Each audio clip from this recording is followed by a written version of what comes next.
Ce shiur est dédié pour la refoua shlema de Elsa Meira Myriam Bat Mual Esther et la réussite de Mual Esther Bat Sultana Zeria, sa mère, dans l'éducation de ses enfants. Alors la question de Raphaël Yaakov. Je voudrais juste savoir jusqu'à quel limite s'étend la mitzvah du chesed. Quelles sont les limites du chesed? Chesed, l'entraide, aider, rends-moi service, donne-moi de l'argent. Tout ce qui est don à l'autre, don du corps, rendre service, don d'argent, don de l'âme, prendre du temps, parler, écouter quelqu'un. D'abord, il faut savoir que le chesed, c'est une des bases du monde. Nous sommes tous descendants d'Avraham Avinu. Il est écrit, tu donneras le chesed à Avraham. Ça veut dire que c'est lui qui a amené cette mida dans le monde de donner. Il fait la brit milah, et il est souffrant, et il va à la porte de sa tante, alors qu'il fait très chaud, et il voit que Hachem a voulu ne pas le déranger, donc il a mis une grande chaleur, que personne qui n'est pas de passant, parce qu'il invitait tous les gens qui passaient à venir manger chez lui. Et il n'y a aucun passant. Et il est extrêmement triste. Alors Hachem envoie des anges. Et il court vers eux. Il court vers eux. Vite, après il dit à sa femme, à son fils, t'as préparé tout ça. Alors qu'il est le 3e jour après sa brit milah, le jour où on a une souffrance très très grande. Donc c'est un homme de chesed, d'entraide. Il apprend que son neveu a été kidnappé, il prend tous ses serviteurs, il part en guerre. Il était 317 serviteurs contre 4 rois. 4 rois avec leurs armées qui ont vaincu 5 rois. Donc des superpuissances. Au risque de mourir. Donc vraiment un don de soi total. Ta question, elle est combien? Alors il est clair, au niveau de l'argent, c'est clair. Chazal on dit, celui qui donne pas plus de 20%. Dans les cas extrêmes, il y a certaines exceptions, on peut donner plus. Quand c'est pas d'asdaka, c'est pour me rendre service à moi-même. Par exemple, quelqu'un maintenant, il veut donner de l'argent pour l'étude de Torah. Il participe à cela, il a un mérite, donc il peut donner. Alors on ne conseille pas plus que la moitié de ses revenus. Quelqu'un, il veut maintenant expier des péchés qu'il a fait, il peut donner. Il ne faut pas donner trop. On va dire, tant qu'il peut vivre normalement, avec un peu plus. Le Rambam a reçu il y a 1000 ans une lettre des Yéménites. Il y avait dans leur ville un fou qui les prenait pour le Messie. C'est une maladie courante. Et ils avaient peur, parce que les autorités islamiques là-bas, ils ont dit c'est qui celui-là? Il commence à faire du remue-ménage. On va faire un pogrom contre les juifs. Le Rambam, il a dit, pour finir, dites qu'il est fou, mettez-le dans un asile de fou et terminé. Comment le Rambam a prouvé qu'il était, c'est vraiment peut-être le vrai Messie? Lui, il a dit, c'est très simple. Tous les riches donnent leur argent aux pauvres. Tout ce qu'ils ont aux pauvres. Le Rambam a réfléchi un tout petit peu et dit, c'est un crétin fini. Que maintenant, tous les riches sont pauvres.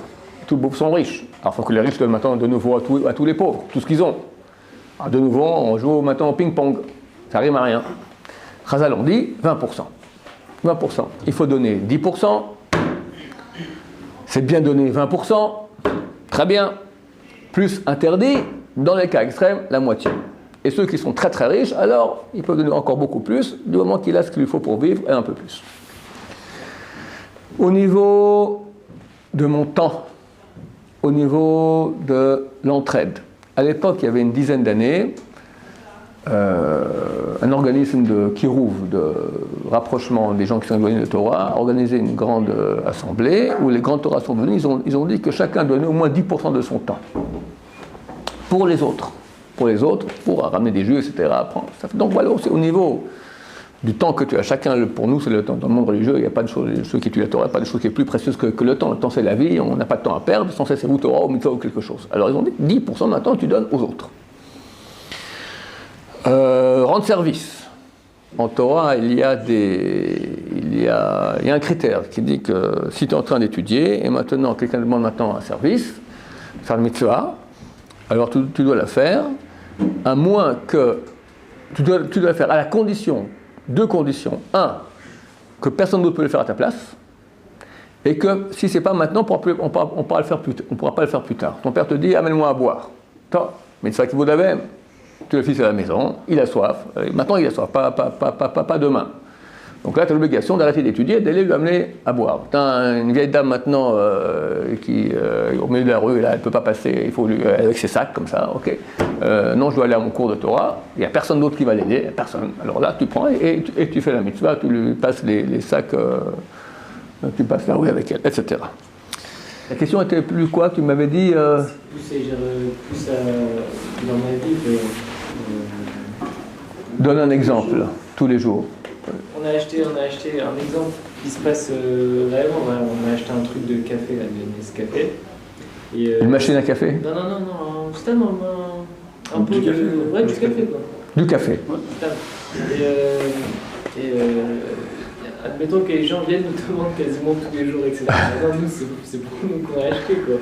Est-ce que moi, à chaque fois que je donne, je fais du recette ou je me fais. D'abord, si vous achetez ensemble, il faut que les autres soient d'accord quand tu ne donnes pas donner. Bien sûr. Voilà. Alors, si les autres sont d'accord, je pense que donner 10 ou 20%, c'est bien, pas plus. De tout. Ouais. À chaque fois, il faut donner 10-20% de tout. Non. Non, je ne sais pas dire qu'il faut. Je pense que c'est bien. C'est pas des pauvres, mais disons maintenant tu rends service, ok, donc tu tout garder pour toi, c'est pas voilà, égoïste. Donner tout, je comprends, tu as droit à l'existence aussi, d'accord. Je pense que donner 10 ou 20%, c'est une bonne logique. Je n'ai pas vu ça écrit, mais j'apprends ça quand c'est marqué. On peut apprendre des choses stumim, fermées, des choses qui sont ouvertes. On dit dans l'argent que tu gagnes, on dit donne 10% aux pauvres ou 20%.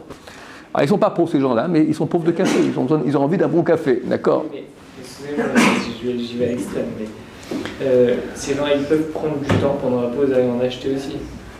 Bon, mais 10-20%, c'est pas grand-chose. Non, mais oui, non, mais à part les 10-20%. Bien sûr que non, c'est pas grand-chose. Voilà, ok, donc tu rends service. Okay. Je pense que à chaque fois, c'est une mise à précède. Oui, bien sûr, très bien, précède. Bien sûr. Il a envie d'un café maintenant. Vous avez 10-20%. Ouais. Plus, ouais. C'est pas bon. Hein? Plus, c'est pas bon. Je ne sais pas si on a le droit de donner du café aux gens, parce que c'est pas sain le café. Mais admettons que il n'y a pas un problème d'accord, de santé, sans ça. Les cigarettes, par exemple, mitzvah de ne pas en donner. Tu prends le paquet, tu le jettes devant lui à la poubelle. Même s'il fume. Hein? Même s'il fume. Ouais, c'est pas... Ouais, toi, il faut arrêter de fumer. Ça suffit que toi tu fumes. Donner aux autres maintenant à fumer. Dis-toi maintenant, voilà, t'as pas de la fumée, tu as du poison. Alors t'es un pauvre type, tu t'empoisonnes, d'accord. Donnez, tiens, toi aussi pour du poison, donne-moi un peu de poison. Enfin, c'est mon avis sur la cigarette. Juste pour revenir au café, est-ce que je peux prendre par exemple un verre ou quelque chose, je mets 20% dedans? Ouais. Voire 30. Très bien. Voilà, excellent. Et là, j'ai fait ma mise de on a déjà donné, après tu dis c'est bon, il fallait passer plus tôt. Maintenant, tu as le droit de donner plus. Jusqu'à la moitié, je pense que tu as le droit. Après, encore une fois, tout ça, tu peux donner tout. Mais j'apprends des lois de Tzedaka que maintenant, c'est une bonne logique. 10%, 20%, maximum 50%. Voilà. Donc, si tu as une usine de café, donne encore des paquets, pourquoi pas. Voilà. Jusqu'à où, moi, j'ai un mérite de ce que je donne. Comme ça, au senti, je sens la chose comme ça. Il y a une loi de Seuda shena mesapeket et baalea. Ça veut dire, tu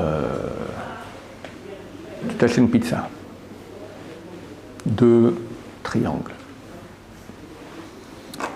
et tu vas dans ta chambre, tu déballes ton paquet de pizza, tout à coup vient ton copain de chambre à côté, oh la belle pizza. Alors toi t'es gêné, il faut donner. Bon, alors tu vas donner une petite partie. Après un autre qui va oh. Alors tous ceux maintenant qui prennent cette pizza, que tu leur donnes. C'est toi qui as dit non, prends. Il dit non, prends. Tout cela transgresse du vol des rabbanan. C'est la poussière de vol. C'est en vie. Ouais, et en plus j'ai une mise à précède en plus. Non. Tu as dit une fois de dire non. Le Rambam, il cite 24 choses qui rendent difficile la tchouva. Une des 24, c'est ça. Parce que tu as volé, le type il a volé, il m'a dit, moi j'ai volé. Celui qui m'a dit, je voulais pas, m'a dit, prends. J'ai dit, non, elle a l'air bonne ta pizza, c'est tout, mais non, je voulais pas, c'est lui qui a insisté. Forcément. Voilà. Et bien le type qui prend, c'est un voleur. Tu dois insister et dire non. Peut-être de Sinaï hiver, celui qui donne, il sera interdit de mettre un obstacle devant un aveugle. Mais à condition que ça ne suffit pas. La traduction en français, Seouda, un repas qui ne suffit pas à son propriétaire. Ça suffit, ok, mais des fois ça ne suffit pas. Donne avec le cœur. Hein? Donne avec le cœur, il dit tiens. Il y a le cœur, mais son estomac aussi, le pauvre. Tu dois manger, ça suffit. Si ça suffit, ça suffit. Du chocolat, donne du chocolat, c'est pas un repas, c'est son repas. C'est son repas. Toi tu viens, tu passes, tu dis, d'accord, il est gêné, mais le type il a faim après. Alors il te donne parce qu'il est gêné, mais tu l'as volé. Mais c'est lui qui a voulu, parce qu'il était gêné. Ok, messieurs, que Dieu nous aide à faire beaucoup de chesed. Baruch Adonai, l'olam, amen va amen.